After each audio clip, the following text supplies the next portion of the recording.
اللہ کہتے ہیں انسان میں فالٹ ایک ہے، ان الانسان خلق ہلوعا، خلق کا مطلب یہ مینوفیکچرنگ فالٹ ہے، پیدا ہی ایسے ہوا ہے، اس کی جبلت میں یہ چیز شامل ہے۔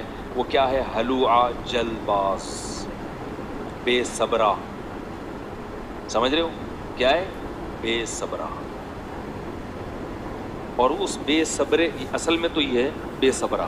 اب بے صبرے میں بہت ساری چیزیں ہیں، جہاں دیکھے گا نا خواہش پوری ہو رہی ہے، صبر نہیں کرے گا، کھوپڑی استعمال کرو کہ بھائی اس کا فائدہ ہے یا اس کا نقصان، فوراً بھاگے گا اس کی طرف، کھوپڑی کو استعمال نہیں کرے گا۔ تبھی تو دیکھو دنیا میں بد نظری کرنے والے لوگ زیادہ ہیں، بد نظری سے بچنے والے لوگ کم ہیں۔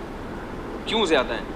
جہاں کوئی خوبصورت عورت نظر آئی، دیکھتے ہیں وہ گلی کے ایک نکڑ سے لے کے دوسرے تک پہنچاتے ہیں۔ آپ کہہ سکتے ہو کہ پھر انگریز تو بے صبرے نہیں ہوتے۔ لوگ مجھے بتاتے ہیں لندن میں تو کوئی گورا کسی خاتون کی طرف نظر اٹھا کے نہیں دیکھتا۔ وہ بھائی جان وہ دیکھ دیکھ کے اس کو وہ یوز ٹو ہو گیا، اس کو طبیعت مائل ہی نہیں ہوتی۔ مائل ہو رہا تو انگریز بہت بڑا معذرت کے ساتھ، یعنی انگریزوں سے معذرت کے ساتھ، انگریز کی ٹھڑک مسلمانوں سے کئی گنا زیادہ ہے۔ وہ تو یوز ٹو ہو چکے ہیں نائٹ، اگر ان کے نائٹ کلب بند کر دیے اور ان کی عورتوں کو برقعے پہنا دیے، 1 مہینے میں سارے انگریز خودکشی کر کے مر جائیں گے۔